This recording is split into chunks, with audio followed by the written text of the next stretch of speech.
Poi, dritto al sodo. Cosa ho risposto al quesito "questo videogioco vale i tuoi soldi"? Ho risposto sì. Se volete scoprire le mie ragioni, rimanete connessi con me perché ve le sto per illustrare. Ma prima, preambolo. Kingdom Come Deliverance 2 non è stato un fulmine a ciel sereno per me. Avevo piena fiducia nelle capacità di Warhorse Studios di regalarci un sequel degno del primo titolo. 7 anni di sviluppo hanno alla fine ripagato l'attesa.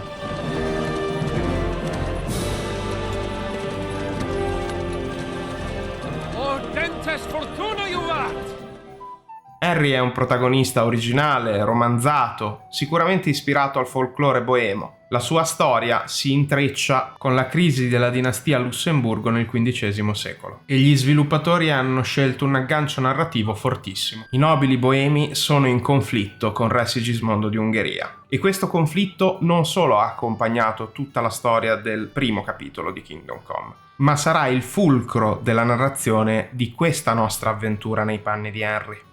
Premesse tetre, non v'è dubbio, ma che vengono smorzate da quella stereotipata ironia slava, che vi consiglio di godervi in lingua originale.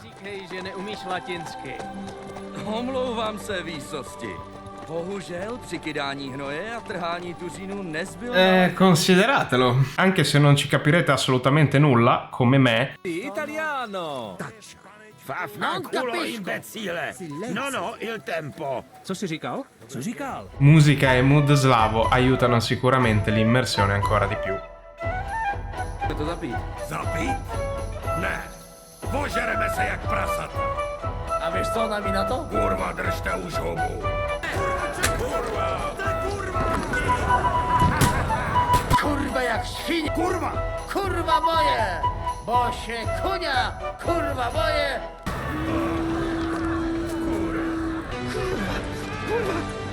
Doufal jsem, že si u toho aspoň trochu zašukám. Ve to zní jako džavotanie batoliat. Ňaňa, čiči, pupu. Vaffanculo, soldato! Ora capite di cosa parlo. Questo modo di affrontare i temi naturalmente grimdark del nostro medioevo lo trovo molto efficace nella sua leggerezza, la quale adorna una narrazione di un copione che, pensate, rivaleggia il mastodontico Baldur's Gate 3 con un totale di più di 2.200.000 parole. Are we there yet? No, how many fucking times have I told you? Are you deaf?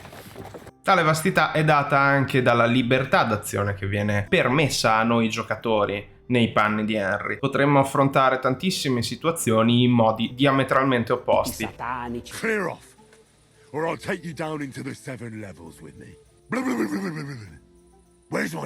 Questa player agency, libertà a dir si voglia, lo accomuna con tantissimi suoi predecessori come la saga di Dragon Age, quella di The Witcher, garantendo una rigiocabilità praticamente illimitata, sicuramente non eguagliata dai suoi contemporanei. Finora!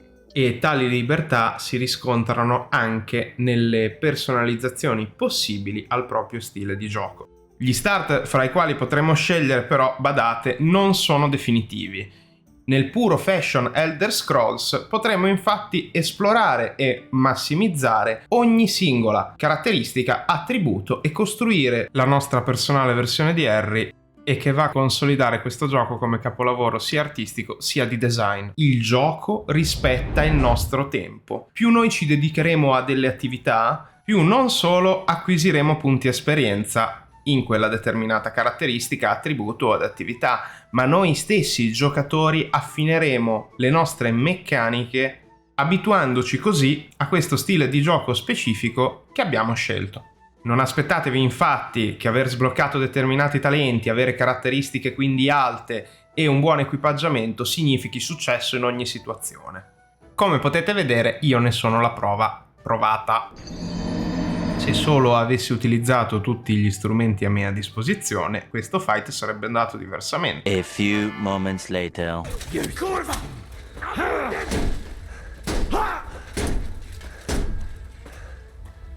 I've been waiting for you!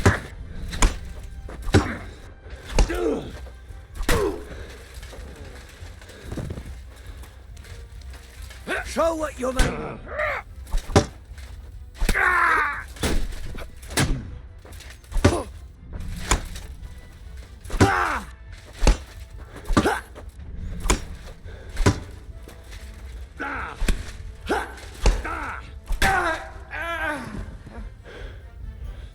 Kingdom Come Deliverance 2 è brutale, vuole metterci alla prova, immergendoci, a volte letteralmente nella merda, nella difficoltà giornaliera della vita medievale. Capisco che per un casual gamer questa ricerca di realismo rappresenti un grosso ostacolo nell'apprezzare quest'opera, nonostante per i suoi predecessori nel sottogenere RPG in prima persona, uno fra tutti Skyrim, ci sia sempre stata la necessità da parte della community di integrare delle modifiche, le cosiddette mods, all'interno del sistema di gioco per ottenere i risultati che Warhorse ha ottenuto in Kingdom Come Deliverance 2, ovvero i bisogni di base dell'essere umano.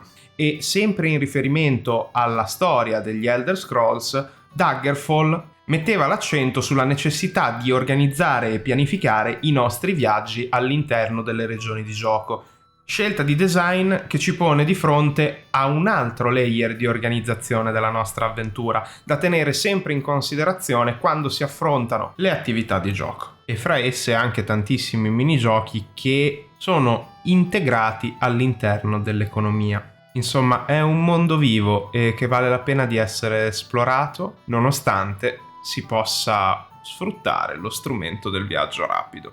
È molto facile perdersi nella vastità di questo open world, specialmente se si ha una tendenza al completismo come il sottoscritto. Completismo che però è anche difficile perseguire balzando da una quest primaria a una secondaria. Per non parlare di tutti quegli incontri casuali che non solo potrebbero bloccare il nostro viaggio rapido, programmato, studiato, affinché noi si riesca ad avere una sorta di piano, perché si sa il tempo è tiranno. Lasciando a me la parte del matto. In realtà si dice anche tempo matto quando si è in mezza stagione, piove, poi è sereno, poi piove di nuovo. Avete capito? Non importa. Ritorno su Kingdom Come, se no non finisco più. La missione principale è estremamente coinvolgente, richiede circa, da quello che sono riuscito a giocare nelle ultime settimane, 100 di ore per giungere alla sua naturale conclusione. Non mancheranno colpi di scena, espedienti narrativi e in generale un'ottima scrittura della storia. Piccolo inciso. Questo titolo è inclusivo nel modo giusto, senza esagerare all'infuori del contesto le tematiche di inclusività. Questo sta molto a cuore ai gamer intelligenti e non ai troll e chi ne vuole sempre fare una questione politica. L'importante è che tutto venga fatto in maniera armoniosa con ambientazione, storia, lore all'interno del titolo. Quello che viene forzato non funziona. Parlando di performance e bellezza grafica, non posso lamentarmi. La mia macchina non è al top del top, ma lo è stata per molti anni e riesco a mantenere su un setup ultra wide tra i 90 e i 120 fps, per lo più quando non registro. Altrimenti le cose ovviamente cambiano, ma non in maniera grave.